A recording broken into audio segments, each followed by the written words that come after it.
How's it going, everyone? How's it going? Just make sure we're up and running. Sweet. Gonna make sure we can get good old Facebook on here. Here we go. Fantastic. Oops, sorry guys. Good. Just gonna wait a sec for some people to join. I know it's kind of a odd time we're doing this, but I wanted to do a stream a little bit earlier. Unfortunately, I was not able to, so we're just gonna deal with this time.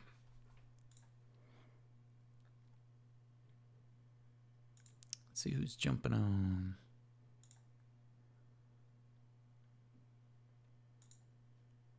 Cool. Awesome. So I'm just gonna jump into it, and then people show up. Oh, we got some people from YouTube. How's it going? Grant, welcome. Team WNJ, how's it going? Welcome to the stream, guys. We're just gonna be having some fun in C4D Redshift. Feel free to ask questions. We're gonna be talking about some material tips because we've had some people that are having some issues with some material. So this is some basic stuff, and I'm not gonna have a super long tutorial, but this should be good. It should be sweet, to the point, and hopefully we'll get your minds thinking about some other ways to do some stuff. So, oh, one frame. Hey, welcome back. You guys can see now. Well, when I pull up the other window, you'll see that you can see who donated, and one frame donated last time, so thank you. That was awesome. First donation ever. That was so cool. So cool. I also want to show you guys some cool stuff. I want to show you a little sneak peek into the crash course. Basically, we've been shooting a lot of videos for the crash course coming out at VFXCentral.net, and we did a so I created a animatic for what we're filming for the shoot, and I'll show you the animatic, just a sneak peek. And I'm basically, the course will teach you how to make the animatic, and then we're gonna make the final shot. So maybe I will get that set up and show you guys what that's looking like. Let me just get this. This is a quick animatic, so this is just to help you communicate with the director, DP, get the idea. So I'll jump over to this other screen. We'll get started as well. And again, feel free to ask questions. Feel free to, chat among yourselves. So here we go. So here's the animatic that it's really simple, and we teach you how to make something like this, come up with the idea, and then we teach you how to execute this in the crash course, which is so fun. So this is not the final render. This is just for an animatic before you've even shot, and this will really help your directors in capture their vision. And so obviously there's a lot to do here, but we're shooting this scene, and then we're going to create something that's even better looking than this. So look forward to the crash course. I've been working very hard on that. So all right, without further ado, we are going to do this quick tutorial on some of the material stuff. So, and again, if you have questions, feel free to ask some questions. So I found this pretty simple model right here, and we're going to be creating some materials around. We're going to be using some different techniques to create materials in certain areas. This way you can do this procedurally. You don't need to jump into Substance, even though I recommend you learn Substance Painter. This is just a simple way to texture objects and make them look pretty good really fast. So really quick, we're just going to start from the very beginning. How about that?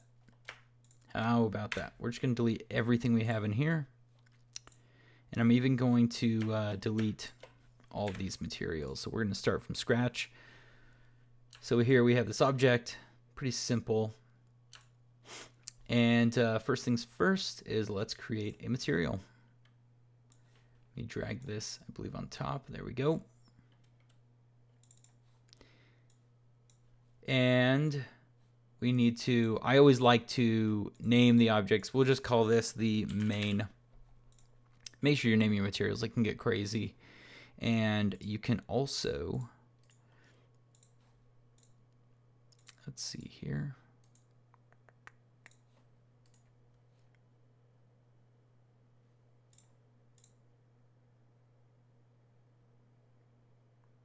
One second.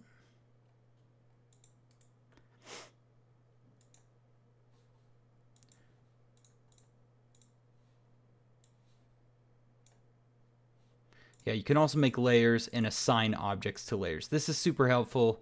If you start, if you have a ton of materials, make sure you're creating a layer structure. Super helpful. And that way you can just see which things are in no layer. You can see all down here, materials at the very bottom. Yep, you guys can see that. So this is helpful if you were just wanting to like call these. This is all for metal boxes. Make sure you're putting these in layers. It just helps you stay organized. So just a quick tip. So back to the material. Let's open up the shader graph here in Redshift. And sorry guys, we're getting some, it looks like we have some people on Facebook. Awesome. Welcome everyone who's on Facebook as well. Sorry, I'll make sure I pay attention to you guys as well. So there's a couple of tools in here that we've talked about. We've talked about the round corners that you connect to your bump map. That's going to help, bevel those edges procedurally, which is awesome. And then we've also talked about the curvature. We're going to mess with the curvature again, which is great for making like dirt. If you use Octane, it's like the dirt. So the one we haven't really talked about is the triplanar, I believe. Yes, triplanar. This one's awesome. This is a really good way to do a couple of other quick effects. So I'm just going to drag this in here. And a quick way, here's another tip to speed up your process and check your masks and check the things you're using, is sometimes you can bypass this material and just plug this directly into your object. So if I plug this into, oh no, we got to make sure. Sorry guys, going a little bit slow. I have a lot of windows open. So if you plug this directly into the output, you can see what this is doing really quickly. For example, the curvature, if I plug this into the surface, we can see all those edges. So this is just a fast way to preview any of the effects you're making. And you can see right here, if I mess with, the radius of that, you have the concave. So it's inside of all those edges, and that one's on the outside. This is, again, just a fast way of previewing what these utilities and other things do. So just keep that in mind. So we can just plug the triplanar back in. And hello, Vivek on YouTube. Welcome. And here's what we can do. And here, I was messing around with this thing, and at first I was like, why is this thing red? Well, right now it's just looking at one axis. It's looking at the x-axis, and so it colors it red. But if I uncheck that, now we get this crazy pattern of different colors. And what it's essentially doing is one is for Z. So it's coloring, it's almost like projecting this blue color in Z space. And so anything that's facing this way, it'll on the Z, it'll be blue. And then anything on the X, same thing. And anything on the Y, same thing. So what you're getting on each of these surfaces is doing this procedurally, which is awesome. So then you can use all of these as masks pretty easily. So if we wanted a certain material dust, snow, something like that, only on the surface, there's a way we can do that. What I like to do, there's different ways of doing this, but this is just a quick way to do it, is sometimes you can just simply make whatever you don't want black and whatever you want white. That's pretty much what masks are. So if we want the green, we'll just make that white. And now this is a mask. So now we have this, mask that we can use between two materials like so. And so to show you what this is doing, we're going to create two materials. So we have one, maybe we'll make this one light blue. This will be like our base color. And then we're going to add another material in here, like that. And we'll make this one maybe, I don't know, we'll just do this one like more of a white color. And then what we need to do is a material blender. So we need to put something in that's going to blend the two materials, and then we need to input a mask to help us mask between the two. Oh, hello, Claudiarim from Brazil. Hello, welcome to the stream. Glad you're here. So we add this material blender in here. And again, a lot of this we've done before. This is just another tool and another trick. So let's plug in our base color. Let's say we want this to be the blue one. And then let's plug in the white color, which is maybe what we want to be the top. So let's put that in layer 1. Now what we need to do is we need to plug our mask in, basically telling this how we want whatever's white we want it to stay, or for the layer 1, and whatever's black we want it gone. So let's plug this into blend color, and make sure you plug this output back into the surface. There you go.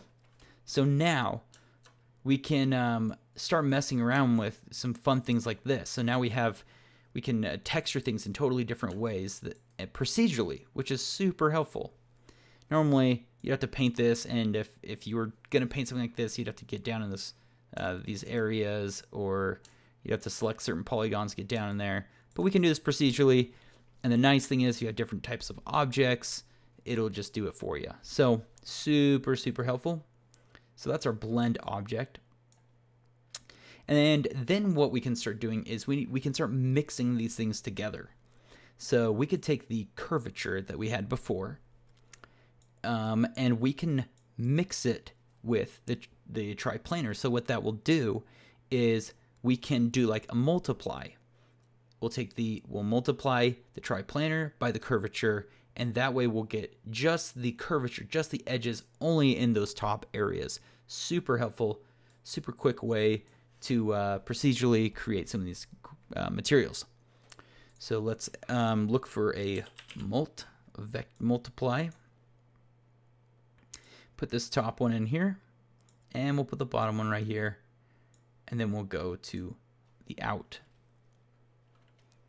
Now right now our radius is not that intense on the curvature, so we could mess with some of the parameters in here. There we go, starting to get it back. But we can see that this curvature is only where our triplanar was that we assigned. So that's very, very helpful to have the power to be able to do that. The next thing we can do, sorry guys, let me move this thing up so you can see. And again, ask questions if you guys have any. Love to help you out when I can. So next, we can just think of these as different layers, like in Photoshop. So we're just pretty much like we're masking our masks. We're just masking and keep adding and adding these different layers of detail. So another fun thing we can do, let's say if we're like, the edges just feel a little too, like they don't feel organic. They're just like a little too linear. We can break it up with some noise. Just grab some noise, and we get another multiply. So another vector mult. Let me just move these over. Trying to be as organized as I can, but still kind of a mess.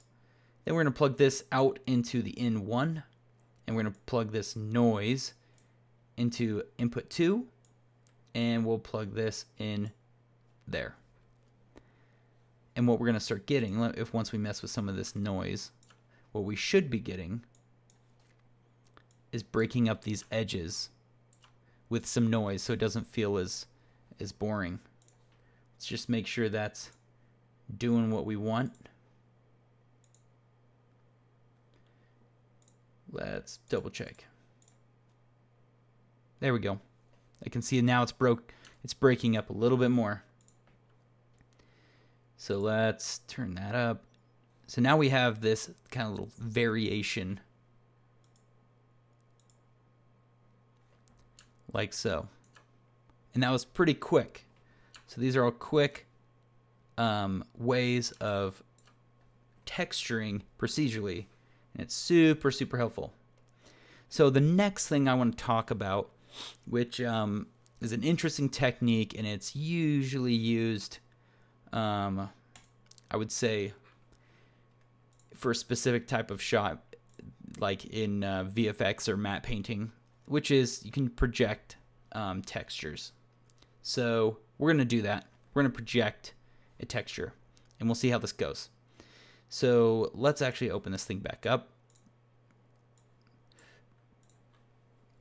And what we're going to do is we're going to add a camera map.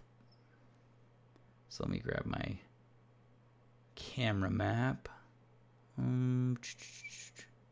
There it is. Gosh.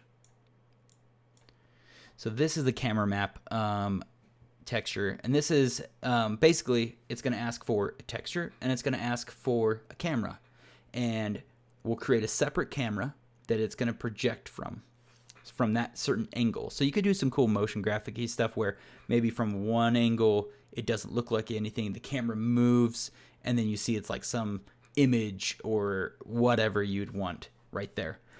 So for this example, let's just pull in,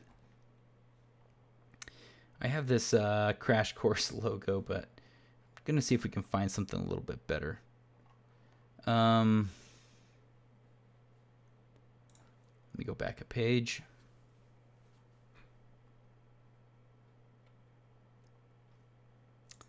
You know what, we'll try the logo. We'll see if that doesn't look like it came in correct.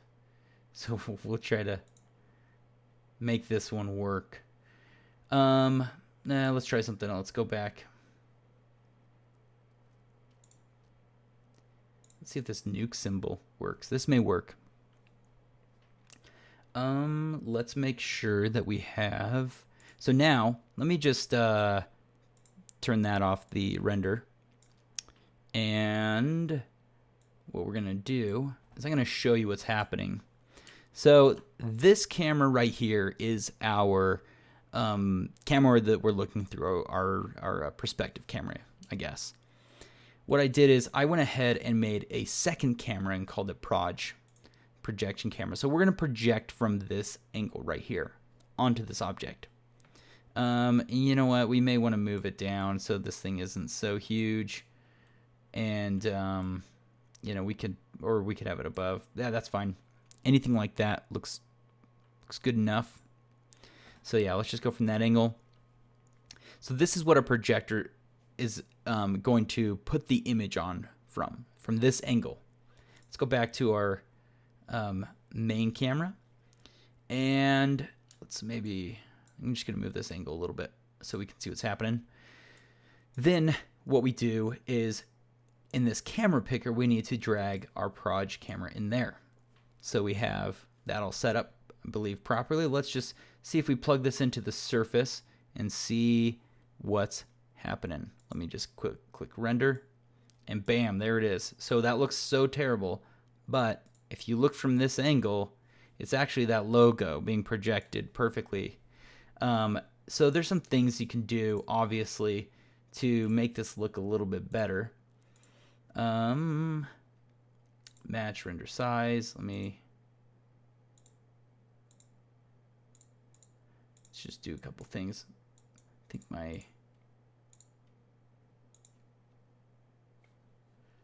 me go back to, Actually, let's do this. Let's go out of this perspective for a second so you guys can see what's happening. This is a little bit more helpful. And maybe this projector camera, maybe we don't want that as an 85 but a 24, and we want to move it in closer.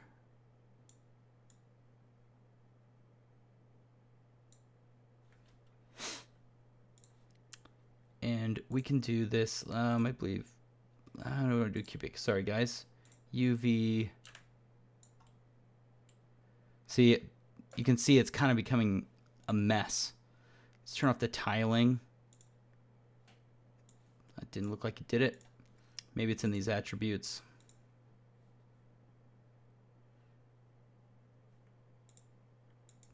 Gamma's definitely off on that.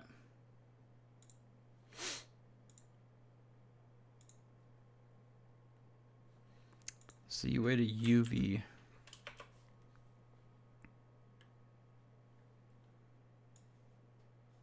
So you can do it this way, or you can use the Cinema 4D projector. But basically, then we can mix this with another material. Just gonna see if we can get this to look right.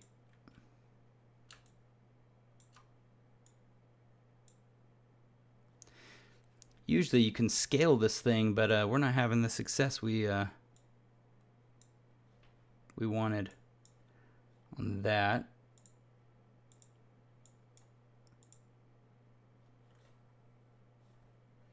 Let's go back to this material. I'm going to try this one other way. We're going to do this one other way.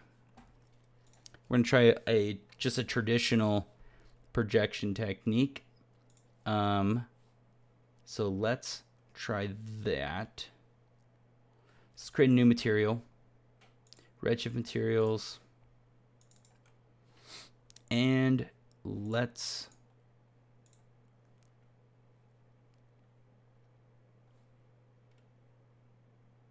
try to think the best way to do it. Thought it was the right way, but it's looking a little janky.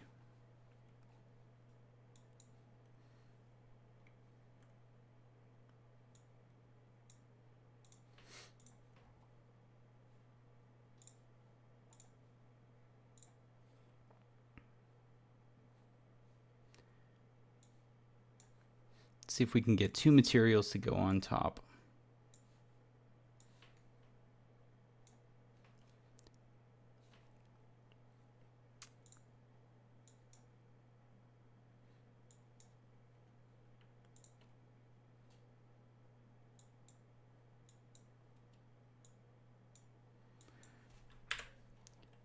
We have to do this the traditional projection way, which is basically you take this, the assignment in here, you go to camera mapping.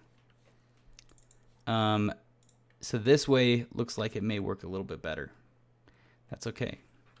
So the other way to do this, texture. You could just plug a texture in like this. Now we're going to choose, we'll try the nuke one again.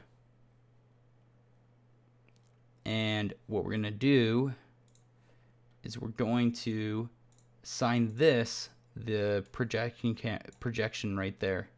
Calculate. So it is doing it. Maybe just this projection looks like garbage. It's really big. That's probably the other reason why. So yeah, you can project from that angle. Let's try 50-50. Yeah, that's not going to change it. Oh, it did. There we go. 50.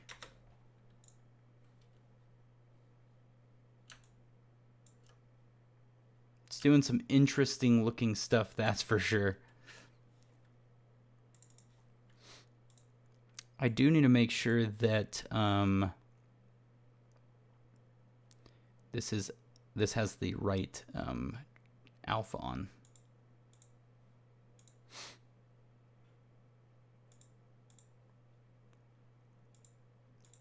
go into the shader. What we can do is plug this into, actually if we plug this into diffuse, into here, this, overall opacity.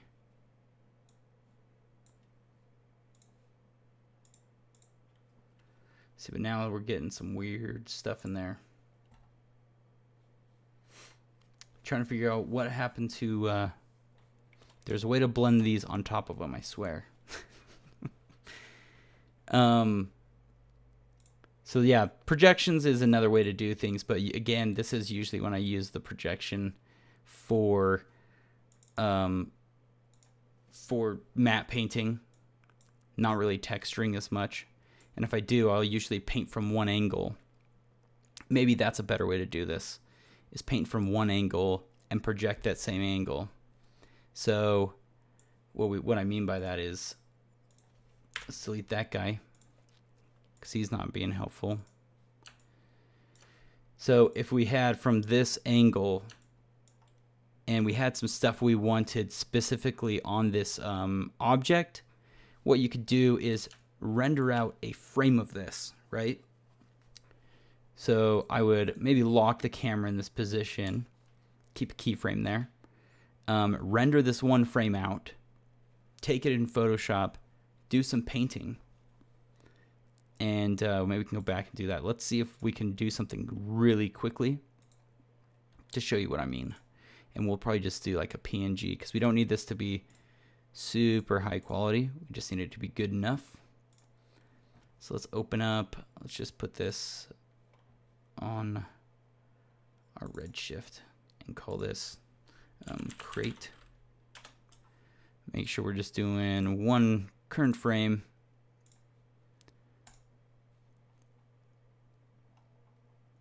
So yeah, we'll just take this one frame. We'll do this pretty quick.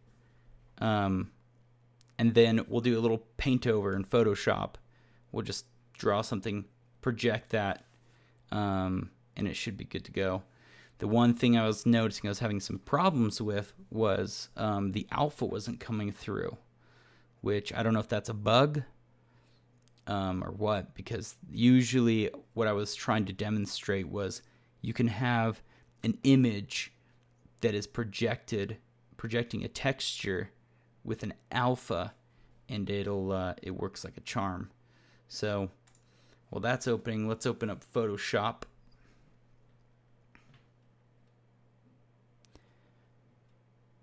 If we have any questions while we are opening this, go ahead, shoot. We're good. Let's see how many. Looks like we have people on Twitch, YouTube. Awesome. Yeah. Okay, let me find that file really fast. Oh, there we go. Here we go. Okay, so what you can do is create a new layer. Let's just unlock this, and we're just going to take a brush, and we're gonna, you can paint over this however you wanted, or if you had a logo, you could bend something in that perspective. Oops, we were painting on the wrong layer. So make sure you're painting on the layer with the transparency, because that's no good.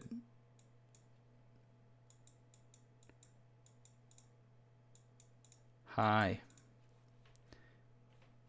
And then maybe we'll, there we go. Okay. So we can save this image out, and we're gonna, this should work. Should work the way I want it to. I did test this before, so let's do save as copy, not all layers, save. It's gonna ask you no compression, transparency's on, save that. Okay, let's close this down. So now I'm gonna delete that. This has pretty much become our new Proj projection camera. So we're just gonna name this Oops. Proj. And now what we're going to do is we're going to try that same technique. So let me open up this guy. This time we're going to just try to go directly. We're going to try the camera map. Direct in. Let's find that image that we just did. It's in my Redshift folder.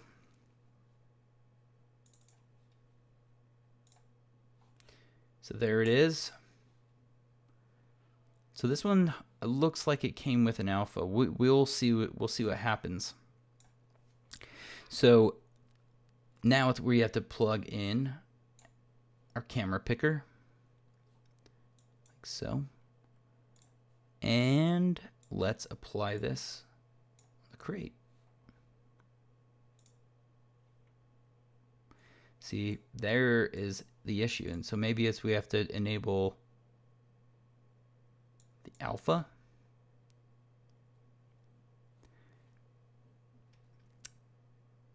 It's in the right spot.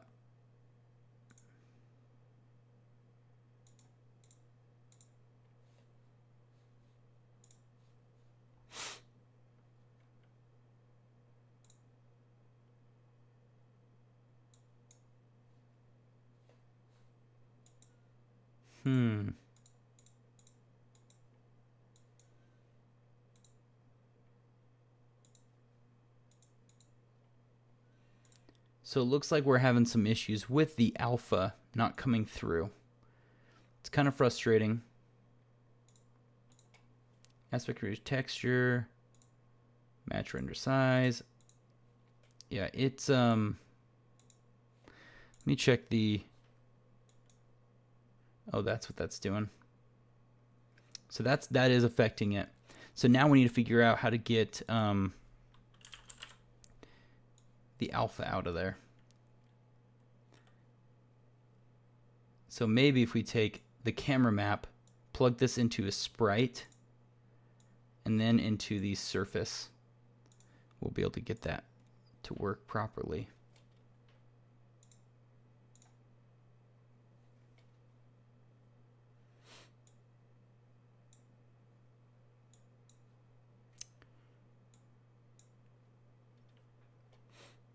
That one is not working either. Sprite looks like it wants its own texture, so we got to figure out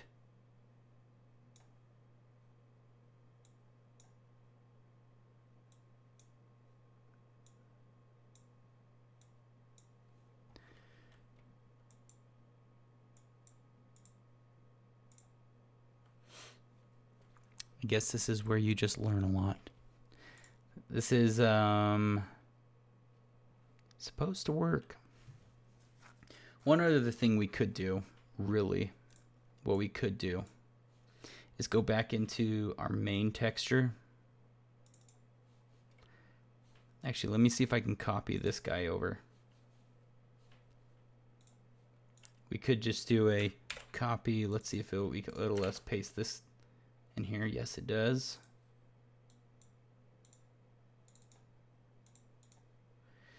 And we could add this in this way.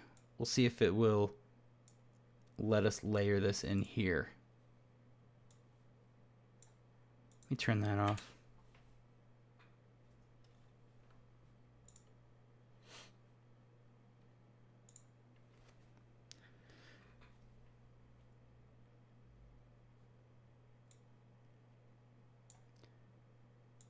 Let's try layer 1. So you can see it is in there. Let's put this one in layer 1. Let's put this one and blend color 2. Let's see if we can get this thing to give us an alpha. Oh, there it is, kind of. I think what we'd have to do is do a color correct or something like that. Let's go into color correct for our alpha. So one of these needs to go into here. This is going to go into the blend color. And maybe what we need to do is crank up the gamma. There we go. So we're projecting basically a texture on here. If you can figure out how to get the alpha to work properly. Apparently we're having some issues in that. But let me just move this perspective and kind of show you what this did. So you can see from an angle it's smearing and it looks like all distorted and isn't working. But from that angle that we projected, we were able to like put this texture on there, which is pretty cool. Super helpful. So yeah, that's just another quick technique, is projection texturing. And again, I'm going to do some research. I did have it work before, and for some reason we are having some issues with the alphas not coming through, which is kind of a pain. So if any of you have a solution to that, please. One other thing I wanted to do, and maybe ask you guys if you've had some issues with this, is recently in XParticles I did a test where the particles were driving a wet map. Let me show you what I mean. It's driving a wet map, and then from the wet map we were trying to have like maybe some smoke or something come off from that area. So let me just show you really quickly and demonstrate this this effect I was going for. So I'm just going to do it on this one, create a weight map, or a vertex weight map. So I got to select all my polygons. Oops. Let's go back. So let me just select all of these and create a weight. So there's the weight. And then what I was going to do is let's create a XParticle system. And let's just move this thing over a little bit. So if any of you have messed with this, it's really cool. It's a really handy little technique. So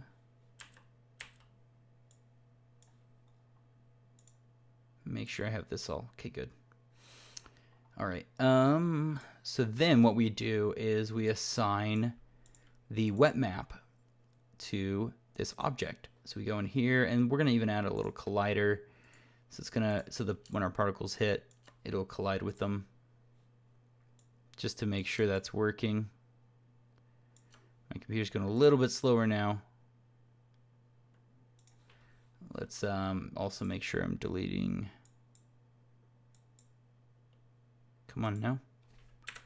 Delete that. Hello, Nullify on YouTube. Welcome to the stream. So let's see. These should be bouncing off. You have a lot of things running right now, so my computer's kind of hating me. So right now these are going to bounce off, but we now need this to affect the weight or vertex, the vertex weight map. So what we need to do is add let's go to the wet map, and we need to plug the vertex out. We need to say source is the particles, and the last thing that that I forget sometimes, that I think a lot of people forget to check this, is render only. If you don't do that, you don't realize what's happening. So let's see if my computer's about to crash.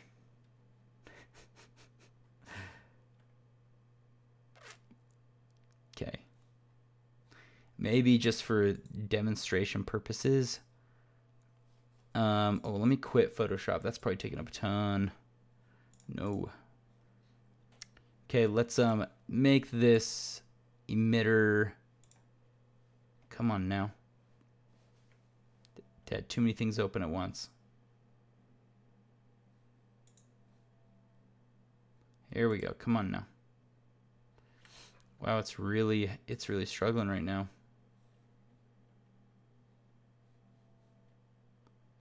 I'm gonna quit some other things too. I had bridge open. So, come on now.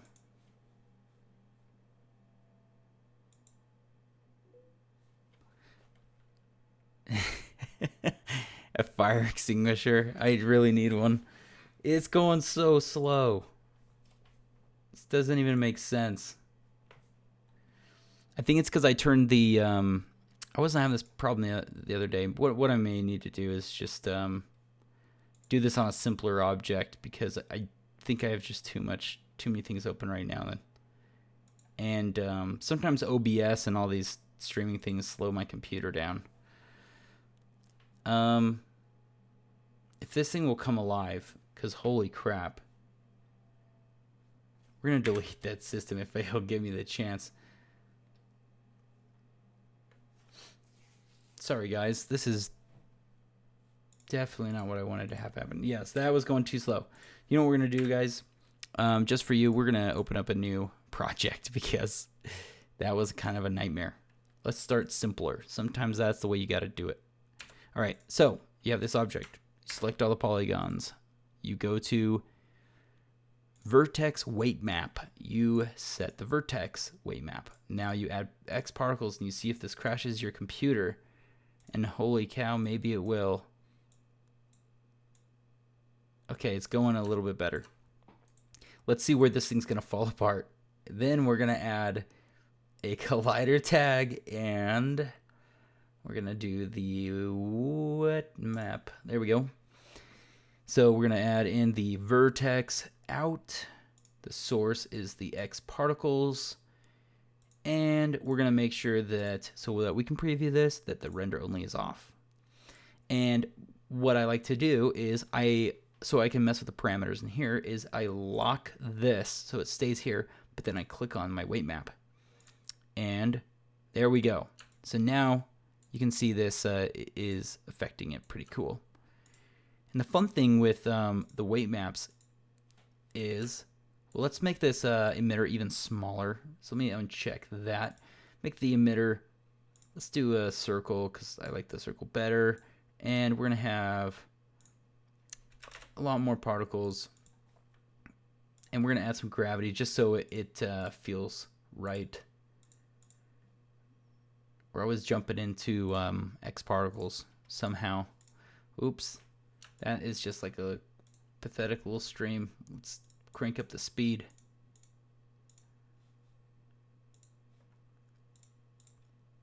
Okay. So now, if you go in here, lock the wet map, and you click on that, the fun thing is you can mess with things like distance and all that good stuff. So right now the distance, it won't be as effective. If I crank this up, watch what it's going to do. It's going to affect it a lot more. So this will help you kind of fine tune what you want happening. There's a resolution. So if you want to have this look a little bit nicer, it will slow things down. And it's, you know, part of it's based on your poly count. So the other fun thing is you can do fades. So you can have this thing fade away after a certain time. Crank up some of these variation things. So it's spread rate, so it can spread slowly. All these fun things. So now it's slowly actually growing. It's hard to tell. Spread distance. You can turn this up even more. And we'll reset. Anyway, so what I was going to get to is you can use this to drive some of your materials, which is so cool. For example, and again, make sure this thing's, gosh, it always goes to that. Let's add a new material. Team when J, this is what you can do. So let's just say, we're just going to hypothetical. You have this particle beam, right? So maybe let's make this, these particles are some crazy incandescent beam. And we're going to add the redshift object, and we're going to uncheck this, and we're going to say particles points. So right now you have this beam that's hitting the object. Well, let's say we wanted the object with its particles are hitting, it's like starts melting, right? And you want it to get like really hot where that is hitting. So you can use your weight map to like be a point of you could even add some displacement. You can use this weight map to drive color and all these other things. So this is just like another mask.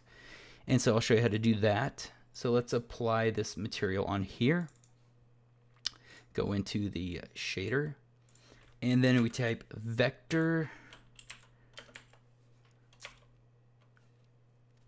I think it's user data. Is that what it is? Or is it the weight? Let's just double check. Vector map. And we can do like we did before, do some material blending. And let's do that in there. This will be our base color. So let me assign that to the base color like so. And then we'll add another material. Maybe we'll have this material look just red hot. I mean, we'd make this obviously glow and probably doing emissions and all that fun stuff. And we'll assign this to the layer 2. And this one's going to be your blend color. Now, if we did this correct, which apparently we did not,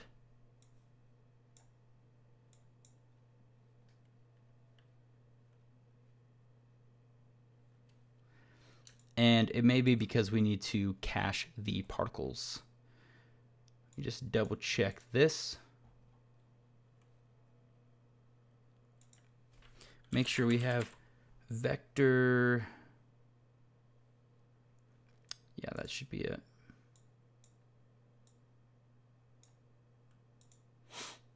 Okay, let me just, we'll do a quick cache. Make sure we're getting that in there, and we're gonna only cache, let's just do like 50 frames for this purpose. And let's go to others. And sometimes if you're having some issues with X particles, do a quick cache if it's driving a lot of different things, and see what's happening.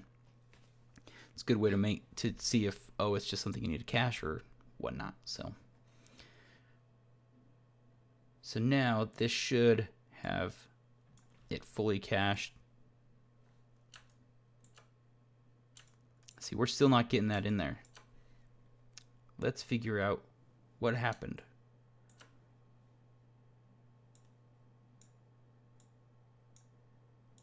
Let me maybe plug this.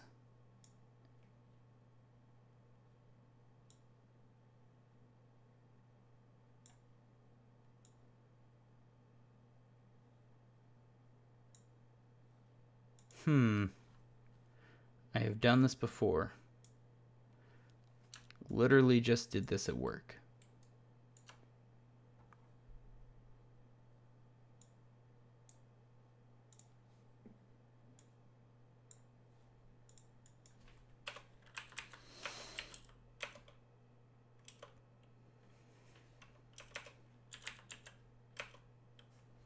Vertex attribute.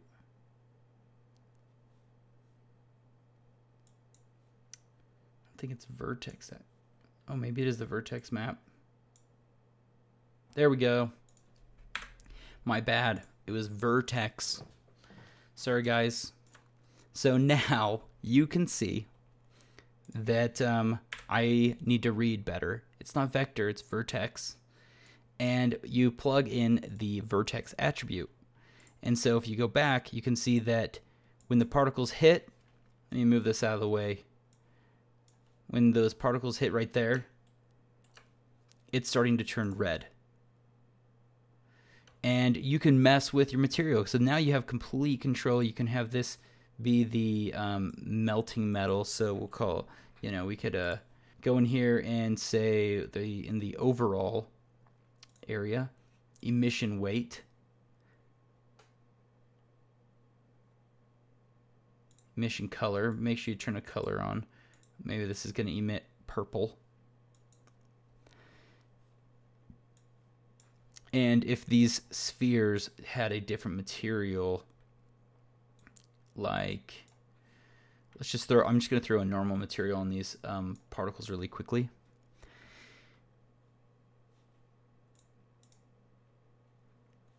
And right now we don't have any lights, which also does not help.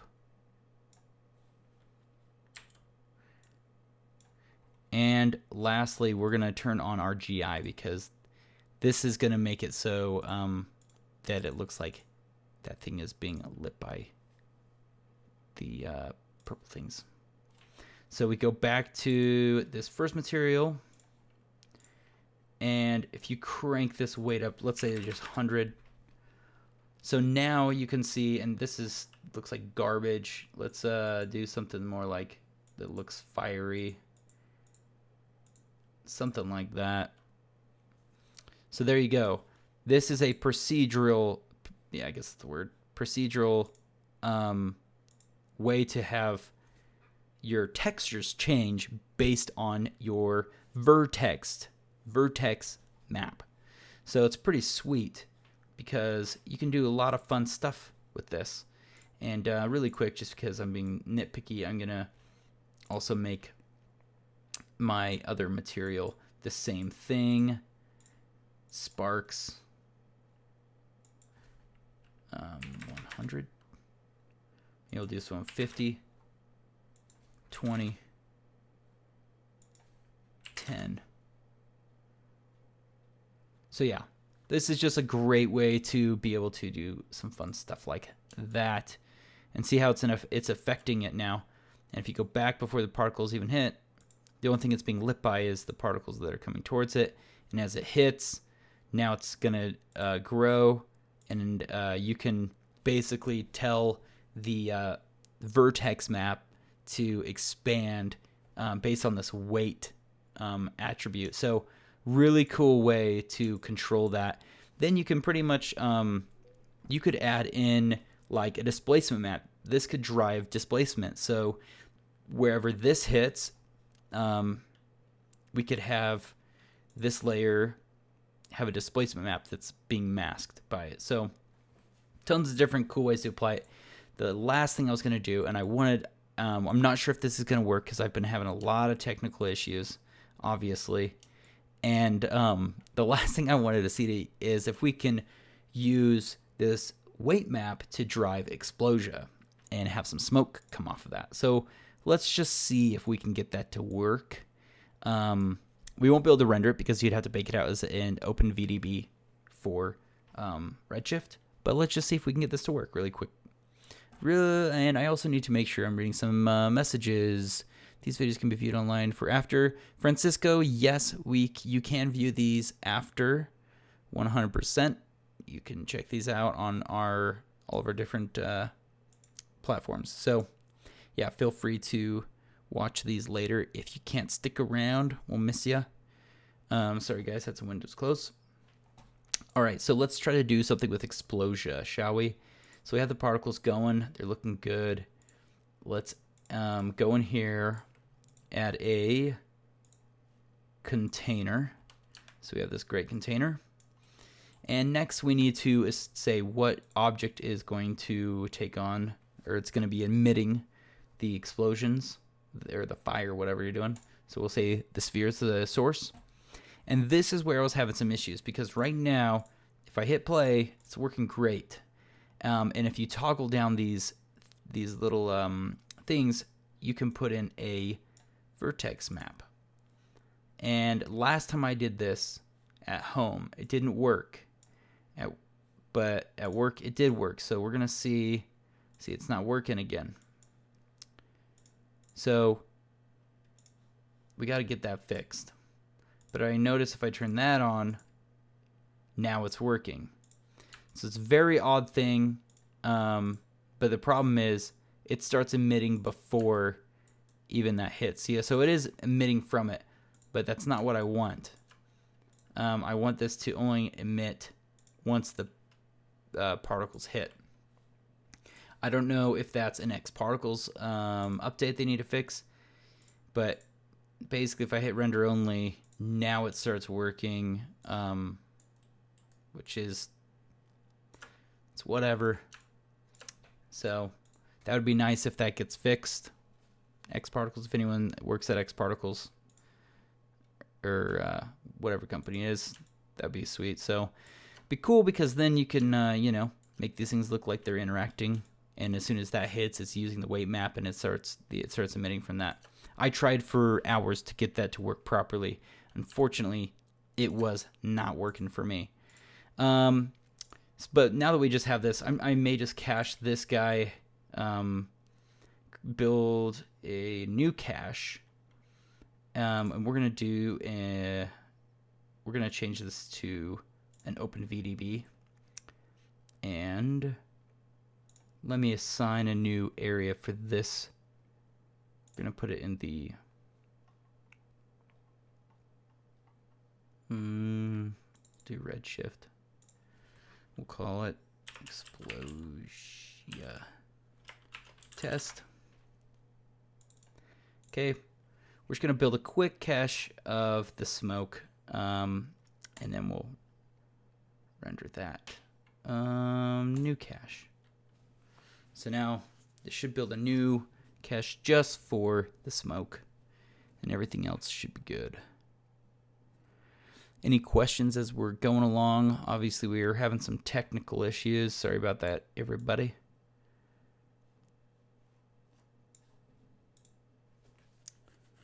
So now I'm noticing, now I'm not even seeing my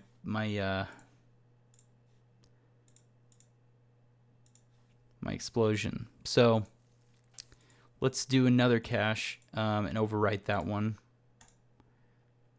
Maybe that will get it to work.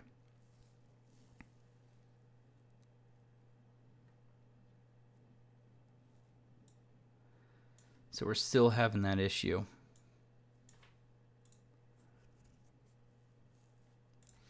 Let me see if it even did anything. So let's go to Redshift, tag, and we'll go objects, volume. This is where you choose your VDBs. Explosion test. Explosion.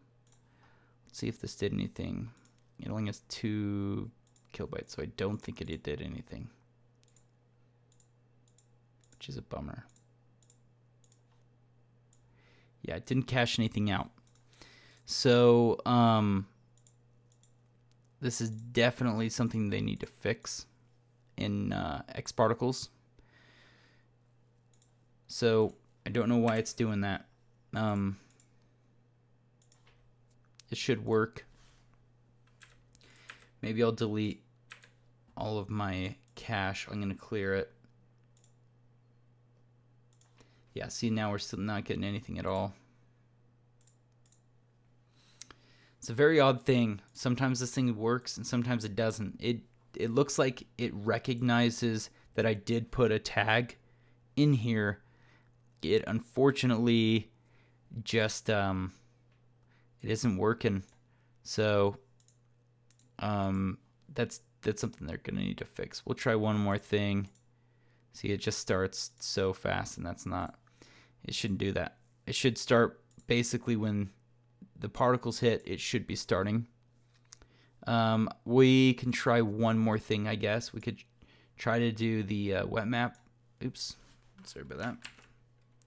We could try to add in like this wet map and see if it accepts it, but I don't think it will. Let's try this one more time. Yeah, see, it doesn't understand that. So the Vertex Map is what it's supposed to use, and unfortunately it looks like it's still can't read it. So for some reason at work it accepted it and it worked great. Got home and doesn't like it. So if any of you have a solution to that, that'd be great. I am running the latest one. I checked for updates and it looks like it's just a bug. So once they fix that, that'd be awesome, because imagine being able to use this weight map, or this Vertex weight map, to drive your material, displacement, pretty much anything. It's just a mask. So when you're doing these materials, just to kind of wrap this all up, look at all of these different things you can use as masks like you do Photoshop. So when you're messing around in your materials and in here and you're blending them like in the other project, let's just go back to that guy really quick. Like in this project, when you're messing around with some of these materials, just think of everything as masks and being able to manipulate those masks and do things like that, because that's really going to help you guys out when you're creating these materials that sometimes you want procedural. So yeah, I hope this was a helpful tip. It wasn't that long, maybe it was an hour or so, but yeah, just think of masks, think of how you can use these in different creative ways. And the tip I gave at the beginning is drag some of these in, go straight to your output so you can see what it's doing. It's a quick way to see what's happening. So if there's any questions, I'd love to answer some questions. If you guys have questions about the crash course that's coming out, yeah. Tim WJ, have you tried turning it on and off, turning it back on? Yes, I have tried that as well, my particles. So yeah, any other questions? I answered some of those questions. The crash course is coming along. It's been a lot of work. If you guys want an update, it's been pretty crazy. Maybe I can throw you guys a quick discount. Go to vfxcentral.net, and if you guys sign up and you get an email, you get a discount code. But I'm just going to tell you discount code. Let me just get one up for you guys that you guys can use on all of these. What is the structure of the course coming out? So the structure of the course is I'm going to be taking you guys from pre-production, planning a VFX drop. We'll talk about the business side of things, working with clients, getting inspired, all those things at the very beginning, pre-production, creating concept art. We're going to do it all together, and I'm going to walk you through. We're going to use Photoshop, Cinema 4D. We're using Octane in this course, in the crash course, and After Effects. And the course after that, we're going to be using Redshift and Nuke. So that one's going to be a little more advanced, though, the course after that. This first course, though, is going to be fun because we create a shot in Animatic, and then we take that Animatic, we shoot it, we show how to work with the DP and the gaffer and all of them and light it and make it look really cool. So it's a lot about preparing for your shots, and this is going to be super helpful, super helpful if you are someone that is a one-man team, freelancer, a YouTuber, someone that is an aspiring VFX artist. It's really going to help you get the skills you need to get the jobs. Just from me knowing the things that I'm going to be sharing. Recently, I've been able to work with Disney. I've been able to work with ILM X Labs. I work at The Void. Tons of opportunities have come from the skills that I have and being able to understand the whole process from pre-production to post-production. So the production stuff we talk about, we show you how we're going to light the scene, and then we're going to take that into post-production where we show you things you need to do before you composite, like cleaning up the shot, removing grain or noise and grain, stabilizing, certain tips and tricks to help you guys get better tracks. I'm going to show you some secrets that I have that have saved me in my productions, and some things that will save you some time. And then we're going to go all the way to King, right? All these tips I have for King, and pretty much compositing, lighting, getting everything to blend together nicely.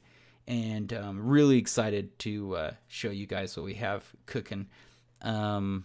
So look forward to that. I'm super excited about it. It's been a ton of work, and I've restarted a couple of times, so I apologize. But it's going to be worth it. I've had to start over basically because some of the programs, plugins, and stuff have changed so much by the time I was to a certain point where I was using it that I realized I had to start over on certain things.